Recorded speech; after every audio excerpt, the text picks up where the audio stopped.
My first month I had put, I think, 1.5 crores. And I ended up with a sale of 15,000 rupees. When you are absolutely transparent, the cost of products go up. Our rejection rates were one of the highest. Our vendors used to hate us. FSSAI guidelines tell you that less than 5% you can still omit. Yeah. Said no, we will go to the last mile. If there is no sugar, we will tell there is no sugar. We will still be what we stand for. For us, it was like, will this make us feel good about what we have built 10 years from now? If not, then it's okay to probably go down by 30-40 crores in top line, but if that is something we are proud of building, I think we'll continue building that.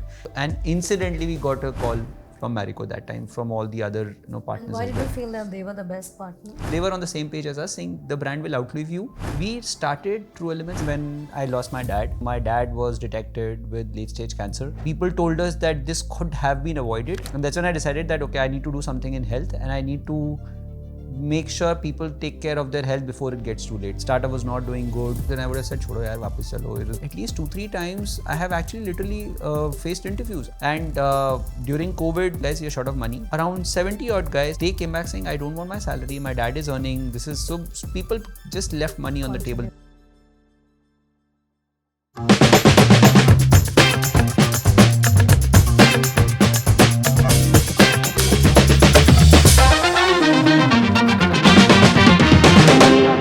Hi Puru, and thank you and welcome to my show. Thanks Darshana, it's my pleasure to be here.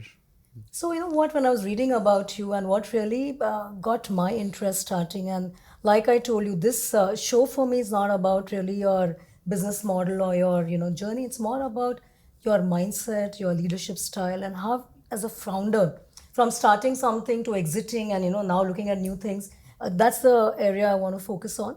But I'm going to, as always, start from the beginning. So you coming from an army background, and you said there are conventional things. You did engineering, you were in IT, you were very excited about modern retail, you got into PNG. So coming from really a work, a job background, because a lot of people at that stage want to break out. What was that mindset that you said, ki nahi, nahi, bas abhi, I'm done with PNG and I want to start my own? What happens at that time? Does family agree? Two parts, Darshana. One, I think there were tailwinds, as I had mentioned, that China and starting, and the whole health was obviously on my mind. But I think like many other middle class youngsters, there are always ideas brewing in your mind, which you want that kabhi to life mein karenge. I think that was also the case. It was never a call to action. It was always like, four people meet to say, kuch startup karna hai, kuch karna hai. Yeah. I think the big decision came when I lost my dad. I think, my dad was detected with late stage cancer. And that is when I got to know that, I didn't even know till then, I was probably 27, 28, that there is something called as prostate cancer. I didn't even know which part of the body does the prostate happen. And that's where I got to know, I learned. And I realized that it was more to do with lifestyle changes, more to do with challenges. And as a North Indian, how you discard health, I think that became a big strong point for me, that, when people told us that this could have been avoided, I think that was a big epiphany for me.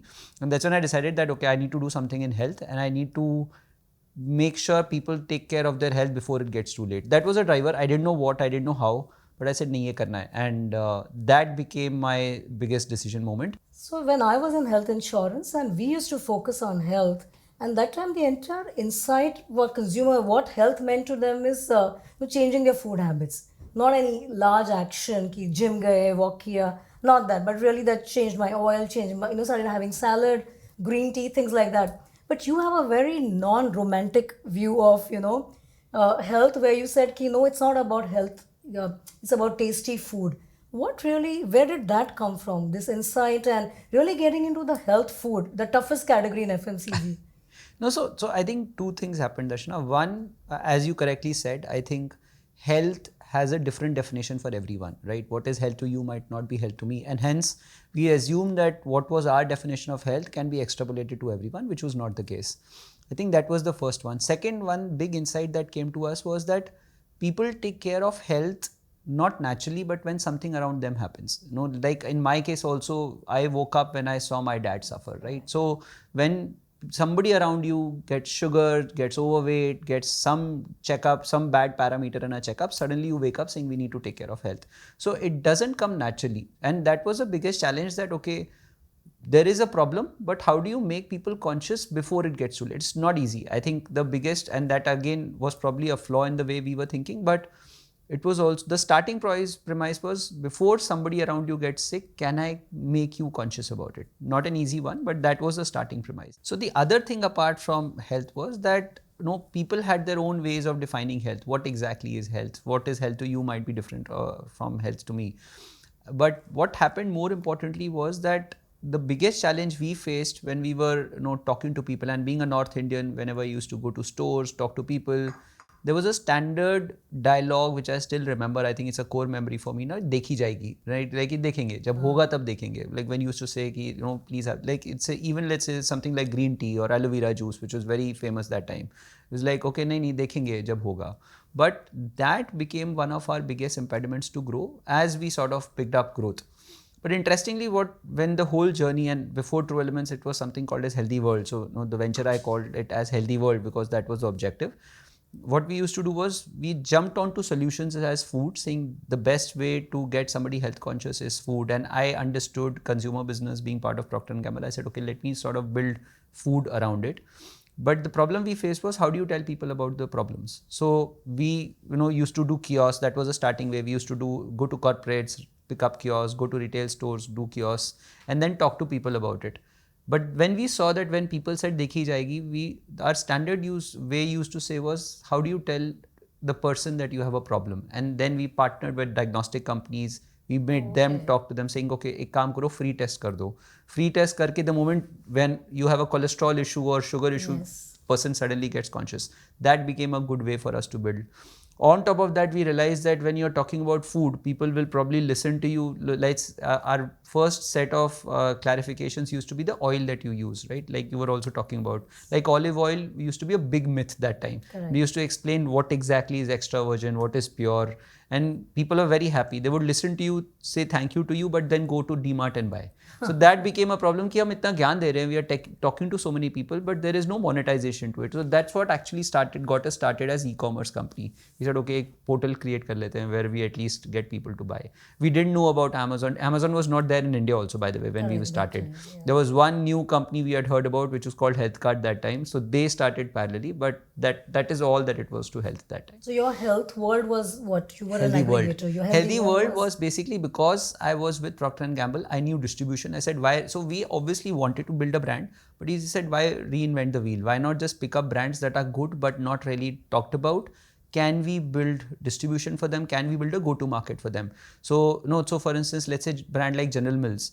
The same guy used to sell Pillsbury Atta and the same guy used to sell Nature Valley as well. So we said, we'll pick up Nature Valley, talk about how bars are good, and then build more around it. Similarly, olive oil. So we picked up some 7-8 brands together, and then we said we will aggregate them. We called it Healthy World. And we used to go to, so we started as distributors, then went on as activation company, then went on as corporate wellness company, then went on as an e-commerce company. So I keep joking to people that we made at least 17, 18 pivots. And today, if there is one role I can fit into, is probably a preventive healthcare VC, where I can tell what model does not work for you. So that is now intuitive. Okay, this is the problem in this. That's how at least we started. So your Healthy World, then you made it into a D2C. To True Elements, because what I want to really, this is interesting, as a startup founder, the pivoting, because you saw failure after failure. What was very obvious to you coming out of PNG, ki distribution kar lenge, then activation, and then acha chalo D2C e-commerce laga denge, but none of them finally worked. Then you got into creating your own private, your own food brand or your health food brand. What was that shift all about? Because that was even more challenging. Now you're creating a brand grounds up. You might call it. So it was a combination of serendipity and epiphany, according to me. It was not that we thought one day that, okay, now let's make a brand. Because what was happening was that when we were, so the DMart example that I gave you, when we saw people were talking to us, but then buying from somewhere else, we said that we are actually sourcing brands, somebody else's brand, let's say Borges Olive Oil or Nature Valley. I will talk to you about it and then you will say, great, but then you will find it somewhere else. Now, we realized that we are actually driving customers for the brands and explaining to them. So the biggest beneficiary is the brand, not us. So then at that point in time, we had some 300 brands, some 6,000 SKUs. What we did was we went to all our vendors. We said, guys, we want to make it in our own label. Will you be okay? They said some of them came back, around 12, 13 of them came back saying, okay, we are okay, it doesn't matter, dhanda is dhanda, give us numbers, we will be okay. We started True Elements as a private label to Healthy World, saying, okay, this is a private label so that tomorrow kahin bhi jayega customer, at least True Elements to pick karega. So that became the first pivot from a True Elements standpoint. Then 2013-14, Amazon came to India. And we said, okay, now we will list everything. D2C mein alag, cost to serve is very high. You know, the amount needed to get traffic on your website is very high. We said we will list it on Amazon. And when we listed all these brands, including our own private label on Amazon, we started seeing traction much more in True Elements. Said, अच्छा इसका तो ये तो ज़्यादा scale हो रहा है. So that is when we said, I think the child is bigger than the father. So we pivoted, we inversed the pendulum saying, so from True Elements being a private label to Healthy World, True Elements became a brand where Healthy World became one of the channels to sell. So that's how we started pivoting. And that was when it was easier for us to say, okay, as a brand, what is needed? So as simple as if I post something on social media, do I talk about Healthy World or do I talk about True Elements? That became a big change for us. So True Elements came into that. This is really interesting. So from a private label and distribution being actually your strength, you pivoted to really creating a brand. Now, isn't that scary? What changed in the mindset? Because you've not really created brand. You've worked for a brand like P&G or all your other technology companies that you worked, and now we have to create, because that's, in fact, today when I speak to founders, it's more expensive to create brand than being a private label and distribution karwa do. Absolutely. So what was that change? Because now you have to learn grounds up again. No, so the beauty of it is, Darshana, when you don't know what you don't know, sometimes it is good and sometimes it is bad. So I think we didn't know how humongous it will be, right? So we thought ho jayega, or expensive. And the biggest folly you have is, and this is again one of my biggest learnings as a founder, that when you are with a big legacy company, you end up, your numbers are your own, right? Let's say when I was handling grooming for the country for P&G, and it was the top line of that year was my ownership. What I thought was that number is what I am driving. And so when I started and I made my first business plan in Healthy World, I said, यार अगर 1000 crore उधर कर सकता हूँ तो 2-3 crore तो महीने का कर ही सकता हूँ अपने आप. What I undermined was the 167 years of legacy which was behind me, right? That sense of entitlement became one of the biggest problems. Yeah, ho jayega, And then, my first month I had put, I think, 1.5 crores. And I ended up with a sale of 15,000 rupees. Tab reality aayi ki bhai, there is something more to what you're doing. And that became the problem, that when we started a brand, we said, theek hai, brand build ho jayega. But brand actually took us 4-5 years to build, to realize there is something called as brand building. What we were doing essentially were building a need and then creating it with accessibility and building a GTM around it. When the story starts sharpening, when people remember you for more than the product, that is when a brand gets built, right? And it was not a conscious choice. We didn't do much. Like today also, there are many brands out there who build a brand first and then build a go-to-market for them.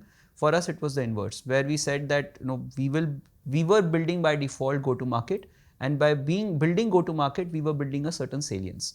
What started as inertia, where we saw that, so for instance, I'll give you a classic example. When I used to meet people, they used to say, kya karte ho? True Elements, great. What all products are there? Chia, flax, muesli, oh great. I do use chia, but I don't know which brand I use. And we would go away, and then that person would message me in the evening, hey, by the way, it was your brand that we are using. So you realize that people use it, but they don't know the brand, right? You over-engineer the salience, because it's basically a JTBD at home, right? Job to be done. You look at home, there are products you take for usage. You don't really buy brands. Correct. You buy consumption, you buy usage. A lot of people used to buy flaxseed khani hai, koi bhi kha lo, farak nahi padta. The brand salience comes later. So True. It is more the use. It's just that when you start seeing people buying you for the brand and not for the product, that's where brand gets built, which actually came in 3-4 years later, not initially. So it was a blessing in disguise in a way that we didn't really start building a brand. So a lot of learning came in play. And I want to talk on the inside, because when did you guys realize that people are not buying health, but they want this kind of tasty food? Because see, Kellogg's tried that in India for years. And I used to always, I was on the shop floor seeing that people were not picking up that changing habit is very nice on paper, but it really takes Indian food habits. It's not easy to say change, because aapko subah garam khana chahiye, you want your poha, paratha, whatever. and Kellogg's really struggled, and you got into that category again, trying to say that I'm going to get oats and all. It's the same oats muesli story. So what did you figure early in life which was right? Because they took a lot of time. Yeah. So two things. So we on paper we had two sets of customers we used to define. One was active health seekers and passive health seekers. We said active health seekers are the early adopters. They will look out for stuff. When you tell somebody that, hey, you are a sugar patient, and our no sugar added muesli actually does not have sugar. They were discerning enough to look at back of pack of both the labels of Kellogg's and True Elements, and then they say, okay, this does not really have sugar at all, and then they would probably come and buy. The difference came in that the majority was still passive health seekers. They were not active health seekers. What came in as an insight, and we got to know when we were talking to consumers, we were talking to shoppers more than consumers, that the active health seekers bought us for health but repurchased us for taste. The passive health seekers bought us for taste but repurchased us for health. When they said that यार tasty भी है, but by the way इसमें कुछ भी crap नहीं है, फिर से ले लो. So the measure of success for us was the repeat purchase. Both these set of customers came for a different objective. But it's a very standard line. A lot of brands use it, healthy and tasty. बहुत ही generic है, right? But how many of you? But we realized that you can't be talking both to everyone. To the active health seeker, you still have to talk health and not talk about health, show them health, enable them. We had something called as farm to fork. We had a tracker with us, True Lens is what we called it. We basically used to show that aapne, pick up the barcode, you will know exactly what all ingredients have gone in, which place we have bought it from, which place, full transparency. That became a big enabler. But obviously, the passive health seekers don't even have that much of time ki kaun dekhega ye sab, right? The active health seekers, every time, whichever touch point, whether it is the way the brand talks, what the brand is talked about, they were the ones who continue trusting us, saying, okay, these guys stand for what they believe in. Passive health seekers, while by trials, by recommendations, they bought us.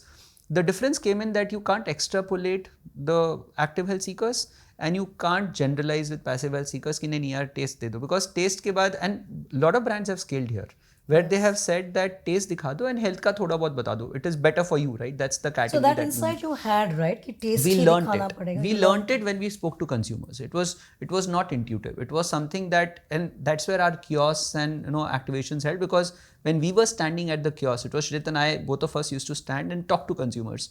Not even consumers, shoppers, right? That we learned new things every day, and that's the best learning. And you also mentioned, right? Standing on the shop floor teaches you nothing less than that, and that became the best thing. Whichever place, sometimes we were in marathons when we were the goodie bag partners for Procam. Sometimes we would do something in societies, and every time consumers came with a different thing. We learned small things, like when the mother buys for the son who goes to the gym, the kind of oats she buys versus a person who's buying for his her husband is very different. I think those chota insights, they don't come from any, at least I don't have access to those reports, but these things got us much better and sharper in what we talk, how we talk, and also what we produce. That became a defining moment. See, this is really interesting as a founder, that you were really taking the on ground insights and really taking it back to your product, and I'm assuming you were improvising your product then absolutely. launching. But this is great. Tell me the thing about transparency. Puru, does transparency come at a cost? Because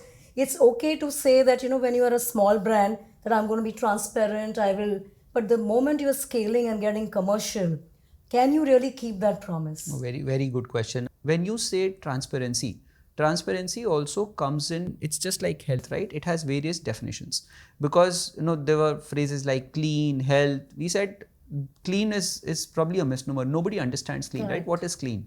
We said for us, it is our moral compass which will define, and it took us some time to articulate, but we said that as a brand, we will be whatever is the product inside is what the product will be outside. If there is sugar, we will tell sugar. If there is no sugar, we will tell there is no sugar, but we will not, because FSSAI guidelines tell you that less than 5% you can still omit. Said no, we will go to the last mile, and irrespective of how people cover, what people talk about, we will still be what we stand for.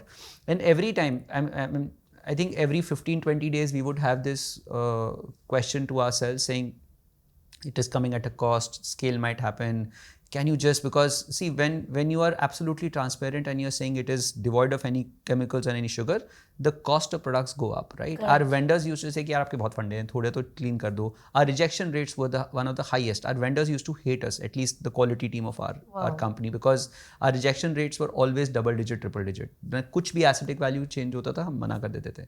They said यार बाकी brand जो आपके competition में है वो तो नहीं ले रहे, same stock वो लोग ले रहे हैं, आप क्यों नहीं ले रहे हो? They said because that is what we stand as a brand.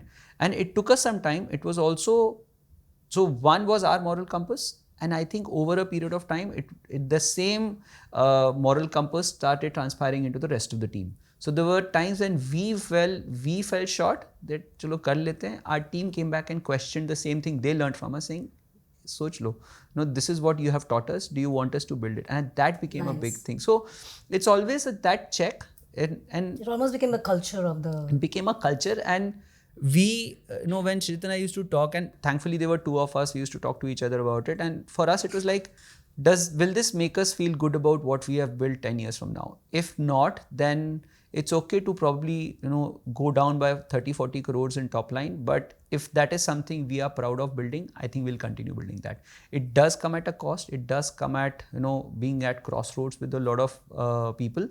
But I think that what stuck to us is what still makes us happy, that when a brand outlives you, it outlives you for a certain promise, for a certain culture, and that is what True Elements stands for. So when people met us, they could see that, okay, what you are, the brand is also a replica of that. And that becomes a very important piece of your story, right? I think that is what we sort of stuck. Oh, that's interesting. So you stood true to your purpose and you all continued that whole...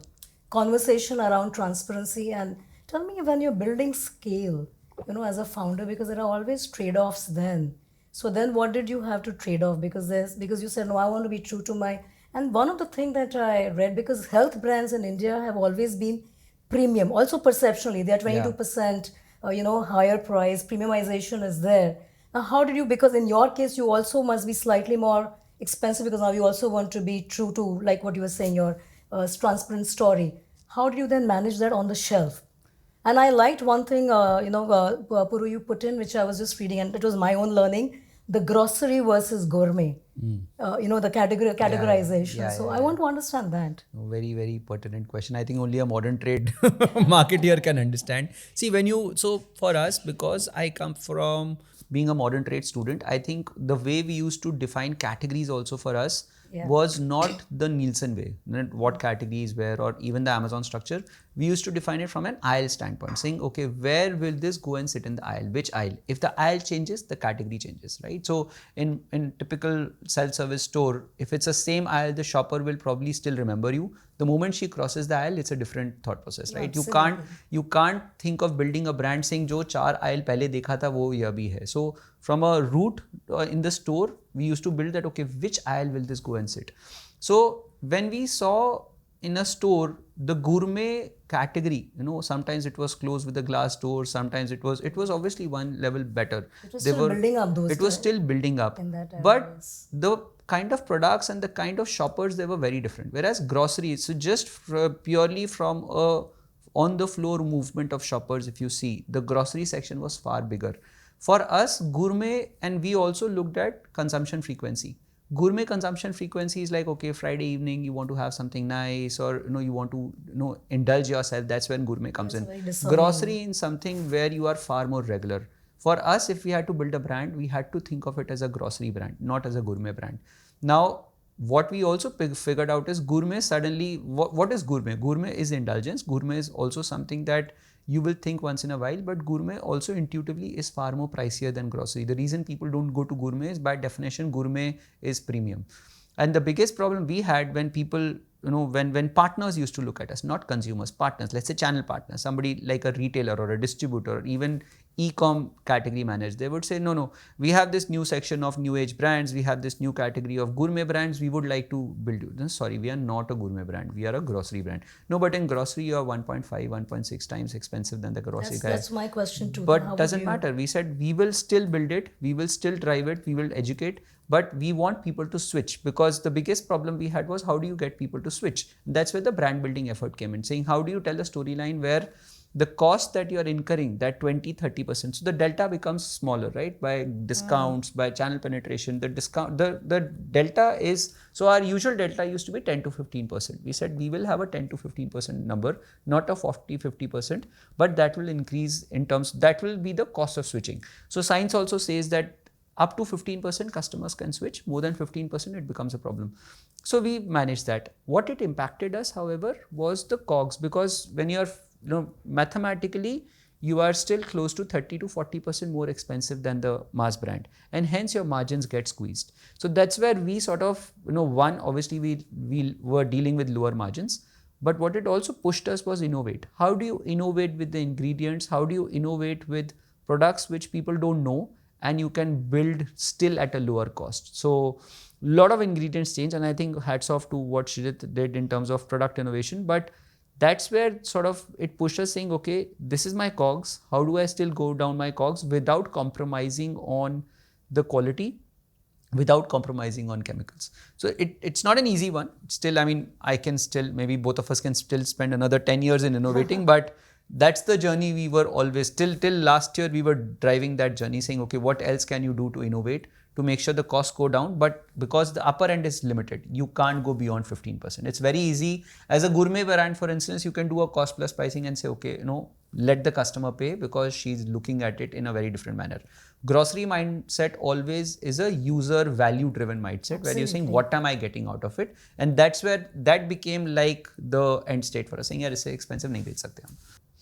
Interesting, no? So now coming to your, when you have scaled and when you are looking for a partner, right? Because I know a lot of founders want to build to sell more than build to, keep it or scale it, beyond scaling it. So when you were looking at partners, did you look at the fundamental? Because did you not have the fear that what if Marico now does not also keep the whole philosophy or the value that you guys started by continuing it being more transparent and the true value, or making it commercialized? Because that's one element that they could have done. Yes. So what kind of partners were you looking at? Was it like jo aaya jo le liya, or was it more fundamental?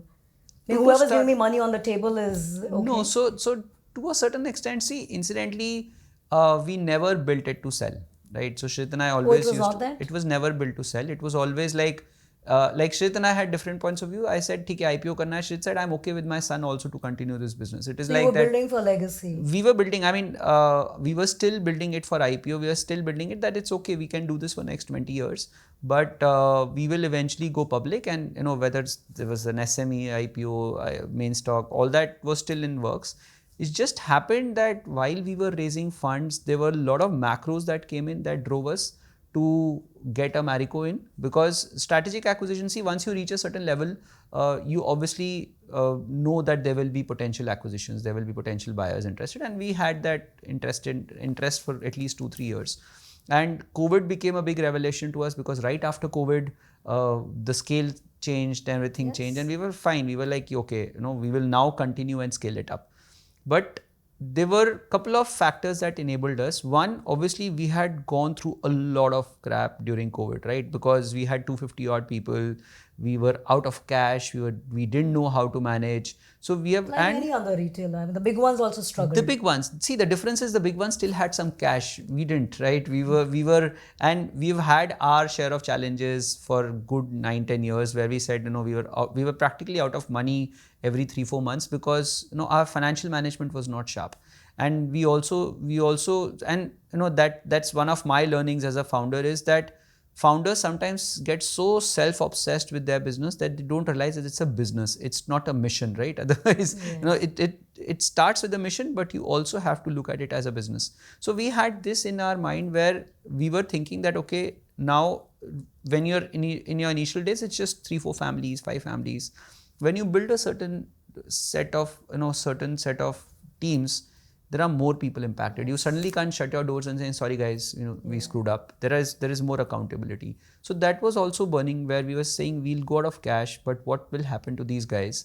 And during COVID, we actually rolled out to everyone saying, guys, you're short of money, but if you guys can help us out, because we don't want to fire people. And interestingly, that time, around 70 odd guys said, they came back saying, I don't want my salary, my dad is earning, this is so, people just left money on the table. That got us closer, and that sort of made us more accountable to them, saying, okay, now we can't screw up. That was one.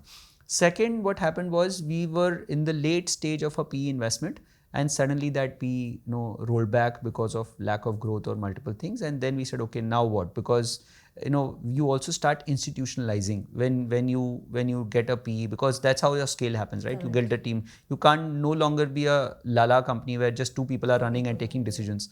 So there's a certain upfront cost that you incur, and that rolled back. So that, and it was 21-22, where what we had again anticipated that in the next 1 year funds will go dry. Funds, there's skepticism in the market. 21-22 was a bad time to raise funds. So we said, okay, now if these guys have rolled back, we have accountability to the team, and there is no more funds coming in the next 1 year, what should we do? So, and incidentally, we got a call from Marico that time, from all the other partners. And why did you feel that they were the best partners? Or because right now you were desperate and you got the money? No. So interestingly, during that period, at least there were 7 or 8 family larger FMCGs talking. It was not, so that's the second part. So while we started कि यार कहीं से तो पैसा आ जाए, we were also mindful that we don't want to give the company away to somebody who will screw it up, very honestly, right? And usually we saw that second generation would come in, this becomes a good thing, a new age brand, I will handle. We said, okay, but family offices also have this problem that the promoters they don't let go easily, right? That also becomes a challenge. So we were very mindful. We took feedback from a lot of people, and Marico came in as one partner where the more we found out, the more respect we had for the company, because Mr. Mariwala and Shogata, they were running it in a very different professional way. And what happened, thanks to the partner we had, A&M, they actually told us saying, एक बार बात कर लो, just एक बार बात कर लो. And then when we spoke to them, we realized that their whole way of working is very different from a typical family business. They run it very professionally, and they were very clear on the same page as us, saying the brand will outlive you, and the reason we want to get you on board is because we want a brand that stands for what it talks about, and hence we want to continue building it. So that gave us confidence, saying, okay, so here's a partner who will not only micromanage us for the next few years, but also leverage the strength that they have and build the brand on top of it. So that's where Marico came in.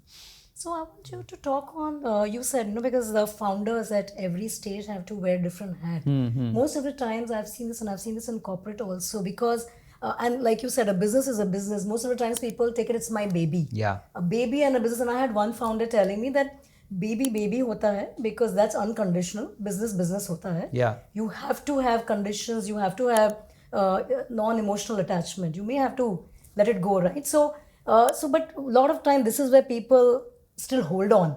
They micromanage at every stage. And I remember you talking somewhere that there are different stages when it is 0 to 1, 1 to 10.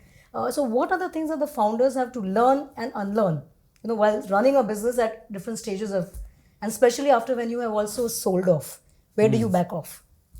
Good point. So I'll because you're from BFS, I'll give you a financial answer first. So there are 3 statements: P&L, balance sheet, and cash flow. I think most founders, they look at it as a P&L to start with. They end up losing money, and then a lot of people around them say, fine, it is good to start at a P&L level, because they will look at cost, they will look at selling, and then they will look at margins. But what they undermine is a cash flow, and then a lot of people around you will tell you, take care of the cash flow, because cash flow is very critical. Most of the larger, and you being from modern trade, you would know cash flow is very critical. But the most undermined statement is the balance sheet. People don't realize that while you're building a business, you're making it profitable, and you are making sure that there is free cash flow. But end of the day, it's an asset that you need to build. Right. It's very rare that founders look at their businesses as assets.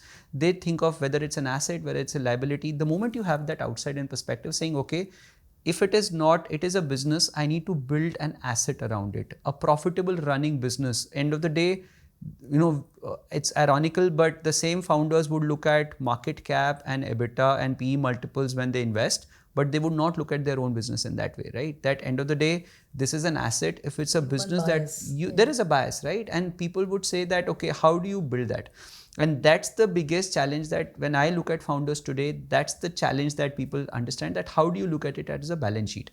Now, as you grow in scale, that's the learning that comes in, saying, okay, you can't, I mean, balance sheet to khali on day one, right? How do you really build a balance sheet? But as you grow, you move from a P&L to a cash flow to a balance sheet. In a financial, at least from a BFS, I can tell you that's the way I would at least recommend founders to look at. But on the other... on the mindset side? On the mindset side, I think the biggest impediment, there are two variables I see. One is your humility levels. The moment you start from, when you're looking at a story around you, you end up thinking you are the protagonist. But when you realize you are not the protagonist, it's people around you, it's the brand that's the protagonist, it's a very different mindset where you are a coach and a guide in a typical story and you're not the protagonist. That's the thing that I have seen helps you in terms of building up. The other thing is also... That's when you're scaling, you're saying. Then you have that's to when you're change scaling, right? You have to change. And the other thing is your decision making. When you are okay to let go decisions that others have made and you don't become the person who takes the final decision, that's the big change that people need to make, because that's how you're basically enabling others. Because if you are the person who will, at whatever stage, I mean, I've seen companies at 500 crore top line also where the decision still rests with one single person. It becomes a problem, because end of the day, the ability for somebody else to take decisions, the ability for somebody else to think of it as an ownership or think of themselves as their own decision makers changes. And that's the biggest change that scale gets you. That when you let go things, that's the biggest challenge, right? When you let go decisions, because you always have this mindset कि यार इससे better तो मैं कर लूँ, मतलब मैं और fail हो गया, फिर fail हो गया तो then, but the point is, गलती कर दी है. let the way you learned by making mistakes, let that person, if you are okay to see mistakes happening in front of you and letting that person learn, that person also, your team starts taking more risks, your team starts taking, and they will learn eventually with time.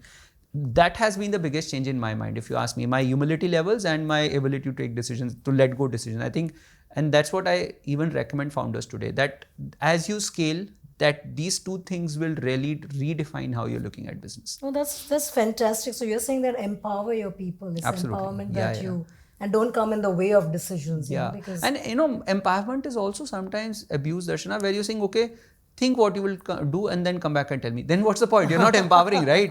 You're basically just giving that leeway to that person. End of the day, then can that person decision? If you tell that person, no, you go and decide, come back to me, what happens, then we'll discuss. That's a very different way to look at things, right? Okay, so you're telling me I can try. Yeah, try. But tell me what you feel. No, I will not tell you how to feel, because then, what happens is, that's the other mindset. I tell somebody, see, I don't think it will work. And then the person is always worried कि अगर कुछ गड़बड़ हो गया ना, he will say, देखा मैंने कहा था ना, नहीं होगा. So then that risk-taking ability also goes down. You have to just learn to shut up. I think that's very, very difficult. That's difficult. But that's at least. No, but that's so true at any, whether you're a founder or whether you are a CXO. Absolutely. You need to really know when to back off. And the other area is about burnout in leadership, because you said that burnout is not and burnout is not the smart way to run a business. It's actually more.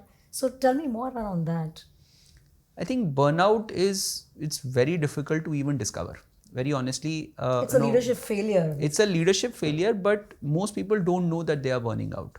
So and it's a journey of self-discovery and more about people around you. And one of the variables I've seen is burnout happens because of two things. One, you end up doing the same things again and again, expecting different results, and you are figuring out क्यों नहीं हो रहा है, right? Why is it not happening? And that's where one of the biggest impacts or implications of burnout is you are not able to disconnect and think, because you're doing the same thing. That's, I mean, classic burnout, right? You are burning by doing the same thing again and again. And it's not just you are burning, you're making the entire your team, and everybody you burn. Try and find scapegoats, you try and find victims, right? Burnout has the other side of it, where you always have a victim mindset. No, कि क्या हो रहा है मेरे साथ, ये नहीं हो रहा है. You don't realize you are the cause yourself, right? You are the cause, you are the effect. And the moment you realize that is what is burnout, it just gives you a slightly more, that's the outside in perspective. You go out and say, okay, why is this guy burning out? Okay, because you're seeing yourself as a third person. It's very difficult to do that. And when you see people around you, and if you have good friends or people who understand you, they will be able to see through you. Let's say you're losing your temper very quickly, you're taking decisions in a jiffy, you are snapping at people. They will read you in a way, what is this person going through? Why is this person reacting in a way? Suddenly he's gone bonkers. But if there is somebody who knows you slightly more, who has that trust on you, they will say, okay, there is something behind this which is bothering this person, and that is probably something to be looked at. I know it's more therapy, but I think it's more about when you have trusted people who know you around you, they start seeing through you a bit more, that no, this guy is acting cocky today because something has gone wrong. Maybe he's had a fight at home, or maybe something is bothering. That piece is very important to go through. I think that's the burnout. Identifying burnout and then addressing it is not very difficult. I mean, it's easier said than done, but sometimes you just need to disconnect and connect again to avoid being burnt out. But identifying that is very, very critical. So, the other leadership side I want to talk is on, and you spoke because today when you're grooming a lot of or mentoring a lot of founders, because you said founders' journey is lonely. Yeah. It's like we say in CX, so at top you are lonely. You're saying yes. the founders' journey because the vulnerable side, when it is, it is a big undermined quality in leadership, in anything, in any journey, especially leadership. And you said, and for men, to be vulnerable and talk about it. So we were discussing there. So talk to me about your journey there, because what happens when you fail? Do you admit your mistake? Have you gone through that and openly spoken to your team or shown your vulnerability, or like it's an ego, because founders also come with a lot of ego? Yeah, so it's a very fine difference between ego and vulnerability, right? So I don't like the word male ego, and that's why I say male vulnerability. But yeah, they are complementary. But I think the biggest thing is, see, when you're starting up, you are the founder, right? In your mind, you are the protagonist, and people who join you also think of you as the protagonist. Yeah. It's not an easy one to, suddenly you are in the limelight. Suddenly you are the hero in the chaos.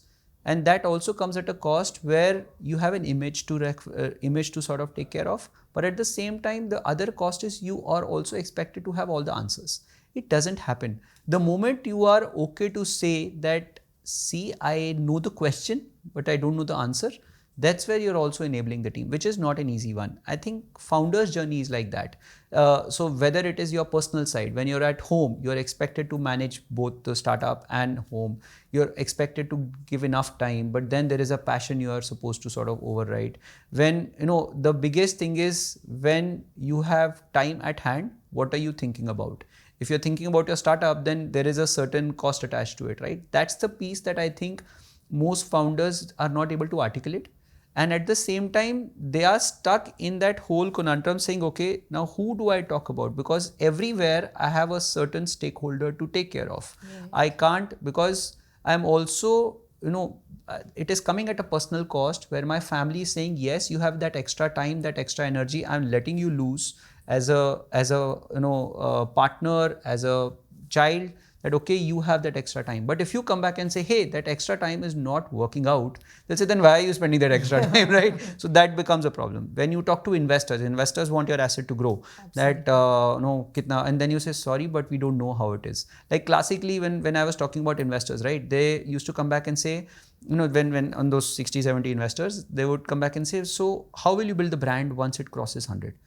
I used to say, I'll figure it out. No, that's not the answer we're looking at. Like, but I don't know. No, but then you get somebody who's got 20 years of marketing experience. And I can't afford that salary with that guy. But no, that's a condition for us. So nobody wants you to say that you don't have all the answers.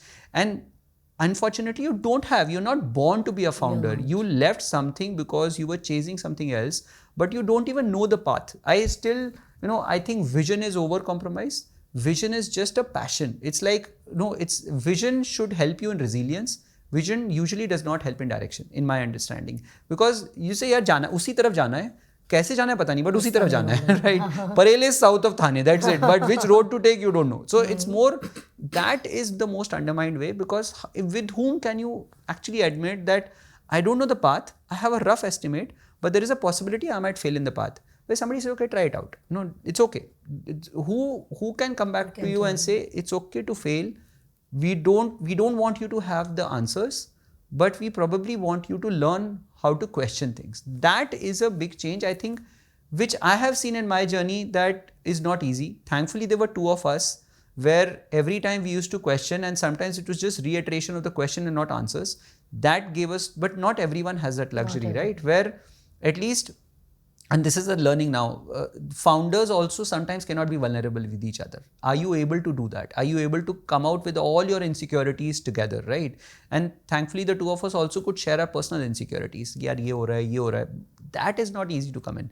That's the journey that I think founders need to know. And the problem is today I see so many founders posting on social media saying we have done this, we have done that. I believe that the more somebody posts on social media, the more insecure they are personally. Oh. So, but again, that's my worldview. So it's more like your personality on social media is not Is on you this. on your personal Correct. side. Where do you talk about? How many people will post a LinkedIn post saying, sorry guys, I don't have an answer. I am screwed up. Can you please help me because I'm just about to die? Right? Nobody will put that. True. That's the piece that I think is a classic founder, because that builds resilience in you. Most people end up giving up. यार नहीं हो रहा अभी छोड़ दो. But I'll tell you, see, there is also a fine line between focus, resilience, and rigidity. I think if you understand the Resilience and rigidity. I'm interested in resilience and that. rigidity, right? Like in your, what you talked about the podcast also, right? Where do you, somebody has to tell you that, yeah, I will continue it because I want to do it. I feel good about it. It's that, but sometimes a lot of founders are also rigid. नहीं, I will make it 1,000 crore बन. अरे यार तुम 2 crore भी नहीं कर पा रहे हो. So Pivoting. what is it that you will, if you stay rigid on even the path to reach there and even the directions, sometimes that also becomes a case of failure. Investors, if they ask you the right questions, investors unfortunately try to give you multiple solutions versus asking you the right question. So if you remember what Marico did for us, Right. they did not offer us solutions. They asked us questions. That's very important as an investor. You have to let the founder discover answers. the answers. Don't push your answers, but push them to questioning. Do you think this will become 1,000 crore? Do you think this will give us 50x? Yes, it will. How? That I don't. But okay, figure out. Tell us at least 5 options on how you see this coming in. That becomes a way for investor also to say, yeah, kar lega, right? There is a resilience versus rigidity. That's not an easy one to differentiate. Oh, this is really interesting, Puru. And what I want to further double tap on that when this resilience, when you know that, like you said, you saw initial various failures, you did healthy world as something else, and kept building where your true element was just a private label. Now, if people don't find that, what is the time where sometimes people just give in the towel? They said, "Ab nahi hoga." Let me. So, did you guys feel that many a times that let's go back to our careers, because I was at PNG, अच्छा खासा पैसा था, everything was working. Here I am, every day, आज salary देंगे कि नहीं? So a lot of things come in your mind. Did you feel that I want to give in and go back? 100%. And what kept you moving then? Many times. I mean, I can at least count 50, 60 times when I would have said, छोड़ो यार वापस चलो. It was such a nice life, right? I mean, what I used to You can spend see in your one. peers doing better, growing in their Peers that careers. I never went for any alumni meeting because I had this complex कि यार मैं face कैसे करूँगा लोगों को? Like what will I, people say क्या कर रहे हो? अब क्या बोलो exactly? क्या कर रहे हो? So there are a lot of times, I think multiple times when I mean, frankly, we were short of cash, we didn't know, I had personal issues in life. I was like, what do you do? Because, I got married and I started the same time, exactly within 2-3 months. When my marriage got fixed, I was a senior manager in PNG. And when I got married, between those 5 months, I was unemployed. So imagine in-laws like किसके साथ शादी करा रहे, right? So that was a big challenge. But I think, and even in job also, even in startup also, at least 2-3 times, I have actually literally faced interviews. I went, applied for jobs. When Shrijit said, I will continue, you go. But you go, figure out a job, get some income in the company and then figure out. Like I still remember, I went to Amazon. That time Amazon was hiring for something and this was 2014-15. Startup was not doing good. She said, okay, let's just, I will continue because, I am a conservative Mallu. If I go back, if I leave, then we can't do this again. So one of us has to stay stuck here. The other one can go and, do something. I went to Amazon. I had a full day interview. Some 6-7 people interviewed me. They have a full interview process, right? And when I started the interview, Shrit also told me, hey, by the way, when you interview, when you are facing the interview, also figure out, is there anyone in that list who we can hire later on? I said, like, how can I think of that?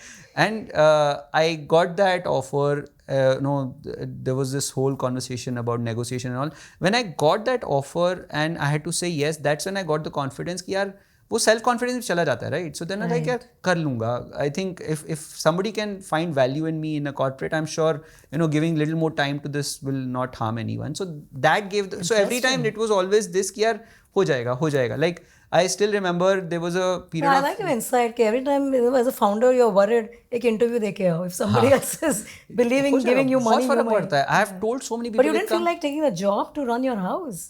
It was like यार इस income से can I figure out another way? Can I sort of manage it for some more time? So there were times जब मैं एक notepad में लिखता रहता था कि अच्छा इधर से थोड़ी इनकम आ जाएगी, इधर से आ जाएगी, चल ठीक है घर चल जाएगा. It was more like that, right? It was not easy, but it was just that वो हो गया ना, आ गया तो अच्छा ठीक है हो गया, चलो ठीक है, right? Like I remember one time I needed some 70,000 in the house.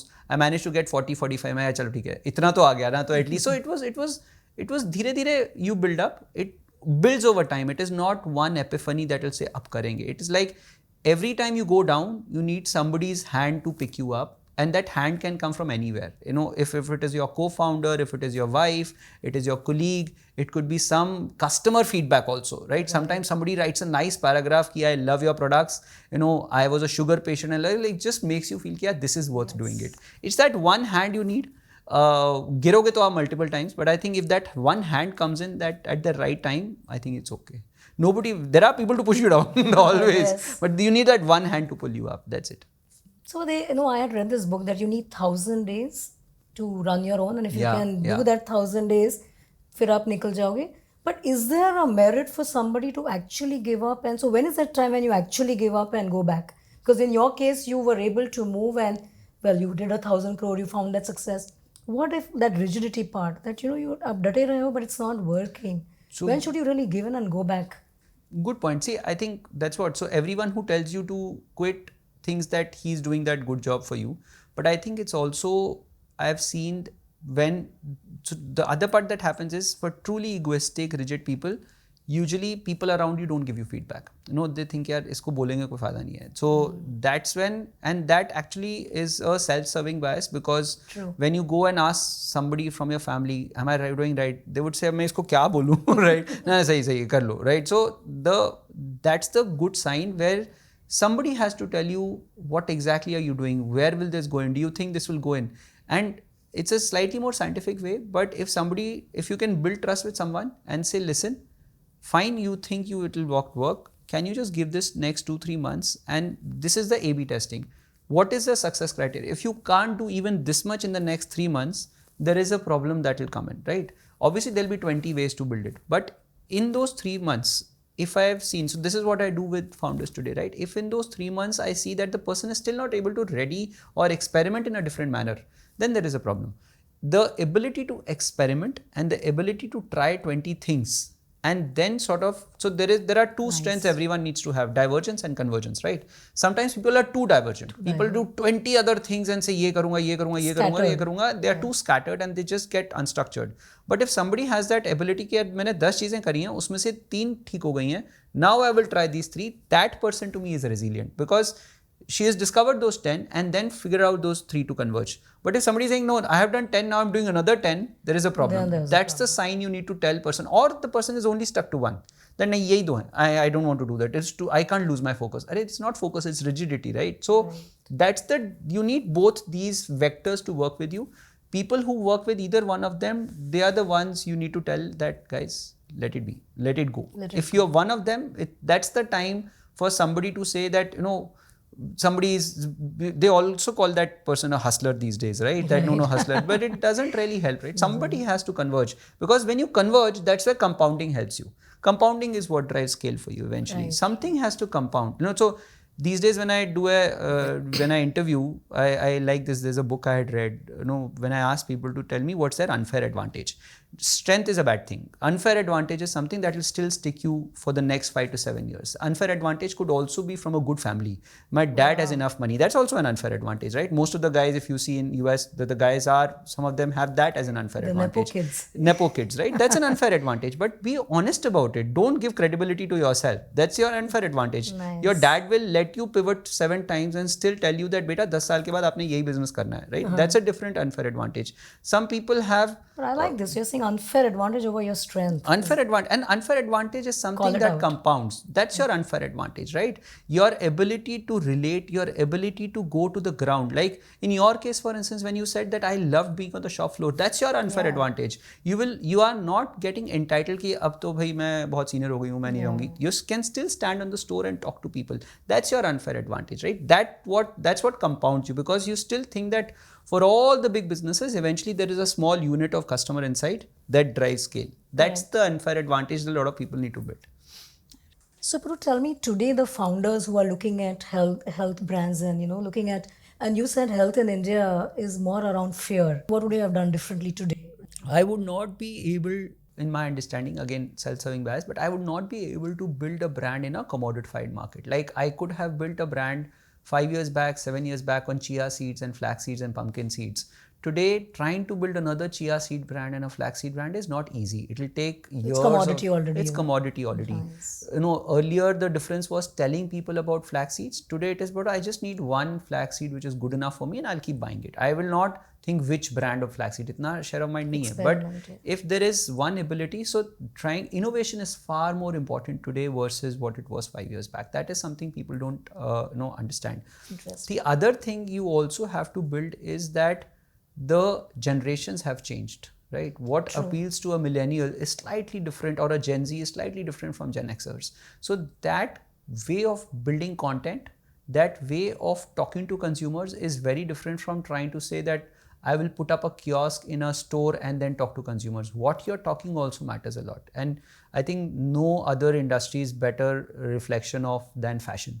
If you see how people have evolved, the way to market has also changed, right? True. So the marketing lens has to be you can't have an old school marketing lens thinking that, okay, I will change it and that's how people will talk. Those two things I would definitely change for anybody trying to enter into the health and wellness. So this is very interesting. So you're saying one is more innovation needed because the whole segment is, the way they're looking at it has changed, the product segment, and the whole content and storytelling is now changed. And because a lot of influencers, content creators, putting a kiosk is not the only way today because people are looking at Instagram Reels and creating content. It's something that even I am learning.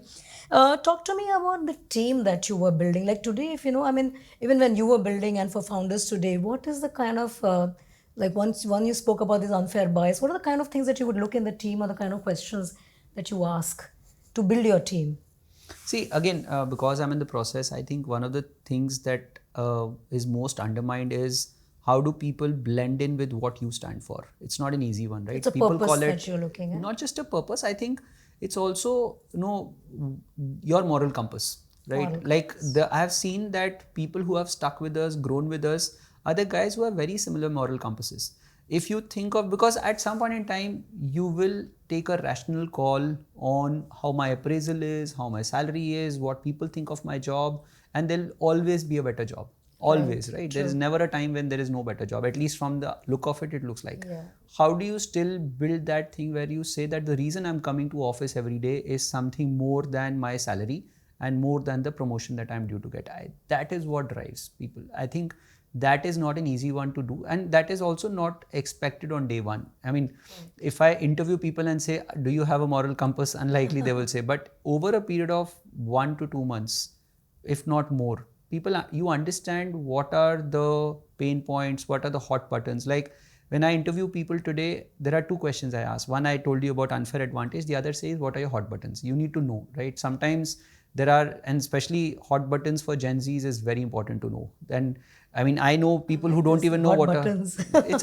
You need to know what are your hot buttons, right? Sometimes, like I know in certain teams, let's say in our brand team, for instance, the churn was so high that, I remember my brand head and my e-com head used to keep a count on who's got more people attrition in their team. We used to joke around that. But the thing is, the biggest reason we used to get, and when you hire for marketing versus when you hire for finance is slightly different, right? You need slightly more outspoken, slightly more confident people, slightly more divergent thinking people, slightly youngsters as well. That's what at least we used to think. The problem that came along with that is that majority people used to just leave after 2 weeks or 3 weeks saying, I need my personal space. Yeah. Like, okay, like, could you elaborate? Like, what is personal space? What do you want to do in personal space? No, I just want my own time. No, I had this team member, and this is more of a Gen Z, and the reason why I Yeah, started that I want to leave at 5 o'clock. Why I have to meet my girlfriend?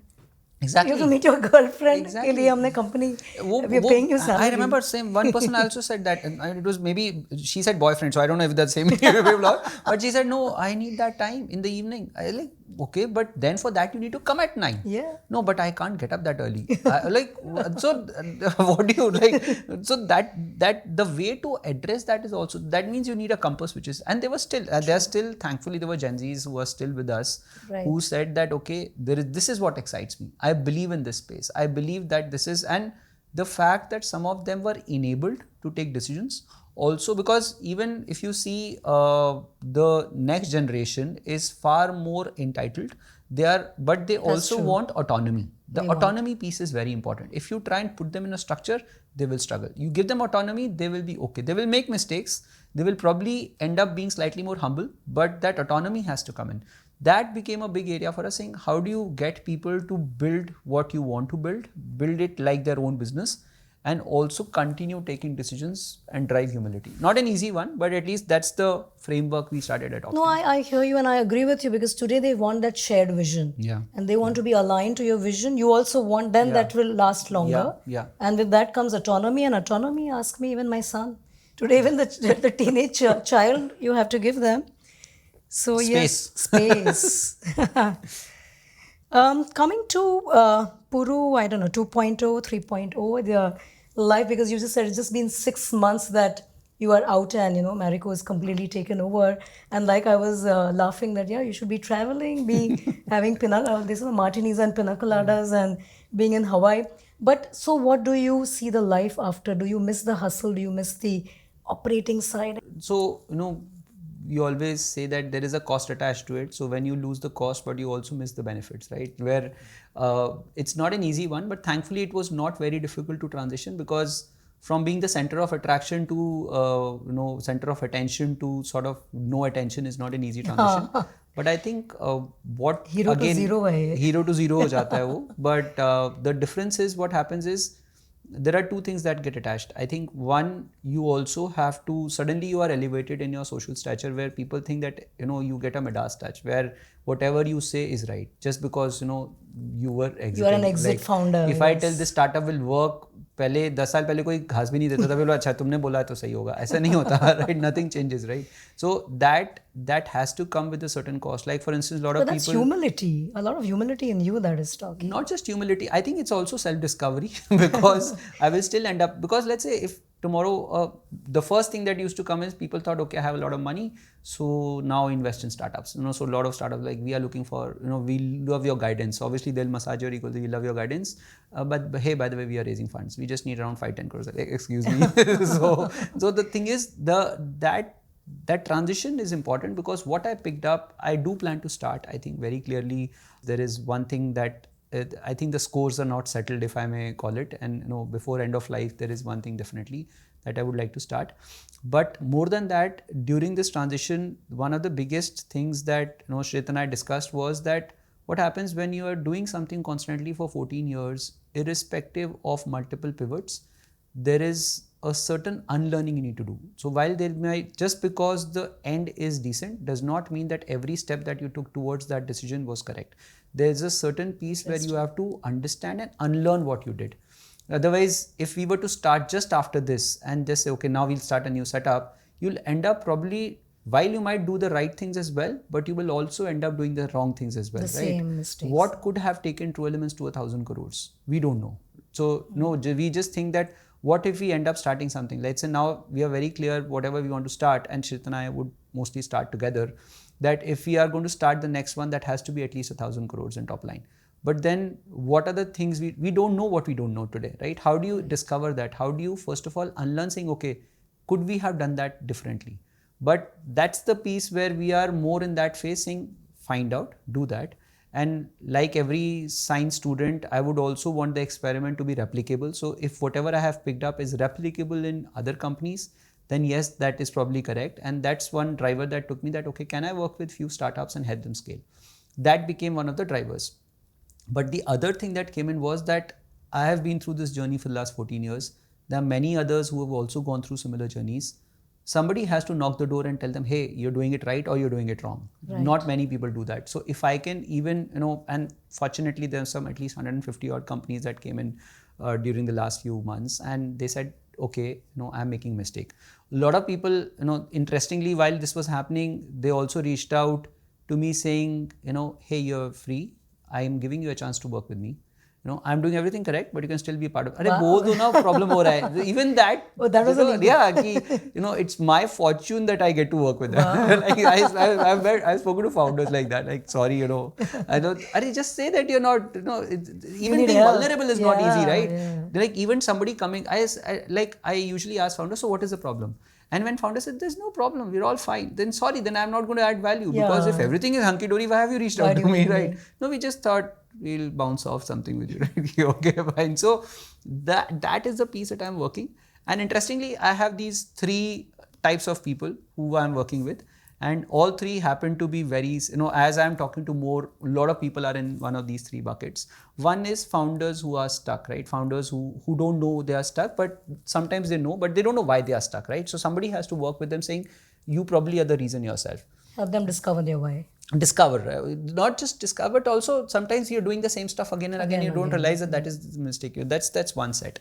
The other set is so there is something called as EIRs that I have made, which is entrepreneurs in residence. People who are in jobs, but they have some idea cooking in, but they don't have a nudge enough. Somebody like karna to hai, but kabhi to karenge. And they have an idea, but they need one danda master to say, क्या हुआ इस हफ्ते, क्या किया? Otherwise, your work will always overpower you. Like even in this case, your work will always overpower you. You need somebody to have that thing, okay, what's happening on that? That's the second piece. The third piece is interesting. The third piece is people who are going through their midlife crisis in a way, right? They are in jobs and there's a term somebody used, return on brain investment. They're doing the same kind of stuff again and again, going through their cycles, but realizing that, ठीक है, क्या ही कर लिया, right? But now it's too late to start. Because but I want to still be involved. I want to still get some challenge in my mind and still work with setups. Those are 3 set of people with whom I am engaged right now. That okay, I will involve you in challenges. I have made these SIGs, special interest groups. I have made these startups that you work now. And at some point in time, everybody says, yeah, money is okay. We'll figure out what to do. I mean, hoga, but that is not the reason for me to pick up. I want to be involved. I want to do something. And if people are involved in health, people are involved in climate, people are involved in multiple things, right? The moment you start getting involved, you start churning more things, and the quality of conversations become higher because you're okay to be vulnerable. You're okay to be your real self, but that helps you. Again, very similar to therapy, but but it just, these are the 3 sets of people with whom I am right now working. No, I meet so many people, but I really like the way you've put. One is this really exit founders, sexy and glamour is what the world thinks, but at the same time, your own journey to unlearn before you go and reset again is so important. And it's even a therapist will not say this because it's just a journey. It's really interesting. And what I also like is that, a lot of people see, I have done businesses twice, thrice in fact, and then all the time I have given up. Because your salary, your stage to really... Opportunity cost. The opportunity cost to really, get out. And more people at my stage and career of life where income versus impact. Now you want to drive impact, but you don't know how to. And that's one group you're saying is interesting because we are not able to really come out. And, and like you said, ab kar liya, bahut kar liya. What next? But to come out is... What you are helping is, I think, really interesting because you really have got Hope that. So. I think the good part is as more and more people get attached, you also feel good about it. Yeah, right? because I think at this stage a lot, and I've met someone that income is great, but now is impact. Even if you're impacting 1, 2, like you told me, that's a real difference that you're making to the planet. And I think that's really, hats off. I also said, but that daily waking up, right? That fight ki ab, today I'm not waking up and rolling my sleeves and doing. So then what really motivates you to, go for? No, I think that I still wake up at the same time as earlier. But I think it's not my numbers, it's somebody else's numbers. But I think One thing that still wakes me up every day is curiosity. I think I just love learning more. I just love, and I think the curiosity also drives startups, because when you're able to talk to a founder and, in fact, this is the best example of curiosity, your podcast. But I think the whole thing is, if you get up thinking, okay, can I learn something new today? Can I, because impact is very generic. You can't say, I want to make an impact today, because wo aa jata. That's an outcome. That's an outcome. Like if somebody tells you, hey, I just loved hearing you, or hey, I just loved chatting with you, or hey, I read this and this was nice. That's an impact you've made, but you can't determine it on the moment you wake up. But if you are curious enough to say, okay, can I learn something new today? Can I have 4 conversations? So, for And instance, you have more time, right? Do you like that you have more time? Actually, I don't know. My wife keeps telling me that I'm busier than what I was in True Elements, because I have so many conversations, right? So she tells me that True Elements was better off, right? वो जैसे होता है ना, आसमान से गिरे खजूर पे लटके. It's like, yeah, you're busier than before. But it's just that because you end up with more set of diverse people, right? Like somewhere somebody is thinking of starting a business, somewhere somebody is doing 20 crores a month but still stuck. It's such a diverse thing. But what it also changes, it moves you. It elevates you. When you have 5 conversations, you become a better person, which you don't realize. That's the thing that still drives me at least every morning. Curiosity and learning. Curiosity, yeah. So yes, now we come to a fun segue after all these things. Let's just have rapid fire, one word. Okay. Of course, there's no gift hamper, but thank you. So one thing most health food brands, overcomplicate. I think the undermining of taste. I think most of the challenges, they just think that they confuse between what the shopper says versus what she buys. I think most people will tell you, I like it, but when it comes to the aisle, she will end up just buying the next one. And that's so true. I till date have not figured one brand's, those bars, the health bars. I find them all, I don't know, either too muddy, tasteless at the end of the day. Yeah, absolutely. I've just not figured after gym what to do. And if you like some brand, suddenly you say, oh, sugar itna hai. That's the other problem coming out. That we managed, yes. One thing Indian consumers are brutally honest today. Repeats. They will probably, you can force them to trials, you can force them to, trying your brand once at any point in time, even with the best discount, even with the best, seller, but they will not repeat if they don't like it. They are not bound to you. They're not bound to you, and because so many options available. Is that, absolutely. I think I would have said also loyalty, because they're not giving you a loyalty for free. They're not. Interestingly, and I don't think we talked about it, but people get confused between inertia, familiarity, and loyalty. Especially with the next generation, the level of attention is so less. True. That it's more inertia, and algorithms also make inertia, right? You last purchased this. There is already an inertia, and if you're satisfied with it, you will say कि अच्छा ठीक है ले लेते हैं, क्या इतना दिमाग लगाना. But it is not loyalty. It is inertia. So an inertia can change sometimes. So people undermine inertia and familiarity to loyalty. That's the most undermined thing, at least in consumers. No, but I really like the way you put, because that's also so true. And I never thought of it that way. Inertia versus loyalty. It's just that I am, just because I'm not looking for something else because of my inertia doesn't mean I'm loyal and to वो जो brand वाला जो आपका data देख रहा है, what she loves our brand. क्योंकि हम तो loyalty customers को recency, frequency, monetary RFM में. लगता है कि हाँ ये तो सही है. A leadership habit you had to unlearn at scale. Decision making. I think that decision making would be something I would pick up, because at scale you can't, you have to let others make mistakes, even if there is a cost attached to it. That is not an easy one to learn. I have lost good people because of that, because of lack of letting go decision making. But I think that is something at scale that is very critical. And that's so true. I think that a lot of leaders and a lot of us need to learn how do you let go of things. The clear sign of founders burning out? Temperament. I think if you see someone shouting more than usual, there is a problem. They're burning out. Yeah. A mistake spot on quickly in other founders? In other founders? Yeah, you can now spot quickly a mistake. P&L versus balance sheet. That, to me, that is the best reflection, because if they are not looking at their business, and I know a lot of founders, they are so obsessed with, and especially food, when they are so obsessed with their products that they keep eating it all the time. but they don't realize that what you love and what you sell are two different things, different right? And ability to take it as a balance sheet item is very different. So that when I see founders super obsessed with their company, with their brand, but not looking at it as a business, then you are probably the best customer, but you're not the best founder. That's the piece I would still probably pick up. And that's so interesting again, because you may love your product, but it's like, you loving your own baby. Yeah. You're never going to criticize, but you're not even reading the consumer insight or whether the shopper is really liking it. Like I know, and there are these, couple of events I was in South Bombay in some 7-8 years back, when I know the farmers market, everything, right? Flea market, a lot of these places where I would see, families, mother daughter or mother son sort of picking up saying हम ये start कर रहे हैं. क्यों? क्योंकि हमने बनाया, लोगों को पसंद आया, तो हम इसको commercialize कर रहे हैं. Okay, so we are raising funds for it. But how do you plan now manufacturing? घर में बना रहे हैं, सब कुछ बना रहे हैं. Where is the thought? Just because you liked it, just because your neighbors liked it, that doesn't mean a business, right? You have to think of that in a very commercial way, which is not an easy one, right? How can you sort of put a price to your child? But that's the dichotomy that most of us. That's why you need to differentiate. Yeah.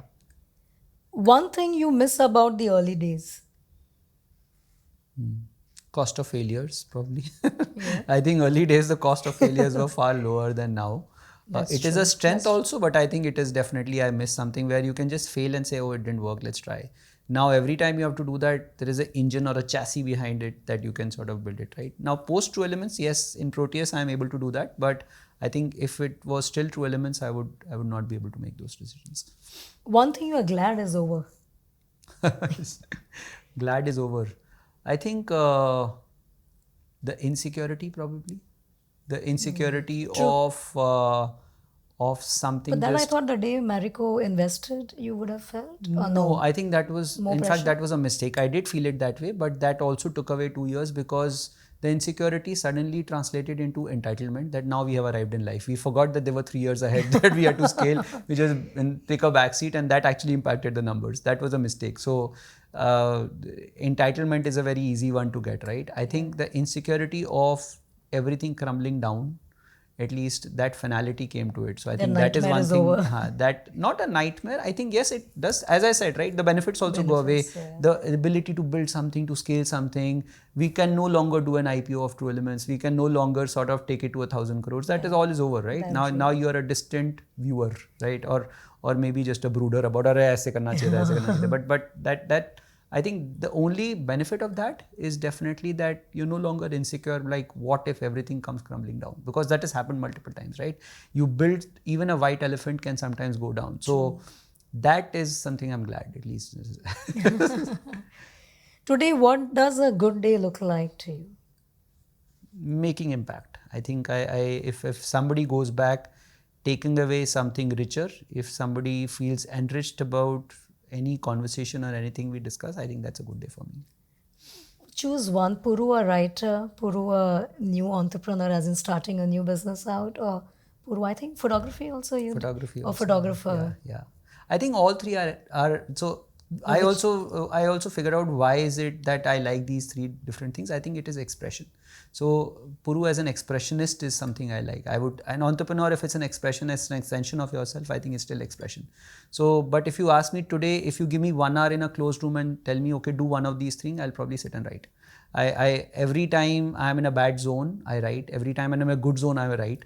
So writing is like an expression for myself. Where like, okay, that's your catharsis. I mean, you like. Yes, that's. Are you planning to write a book? What would that book be called?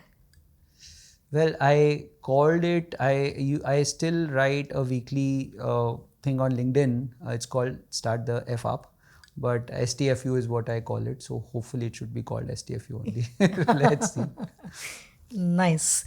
So that brings to an end. Thank you so much, Puru. Thank you. My pleasure. It was really, really good. And in your own little ways, you're also a startup founder for this podcast. So I wish you all the best. And thank you. I truly enjoyed it. It's a pleasure to be here. Thank you so much.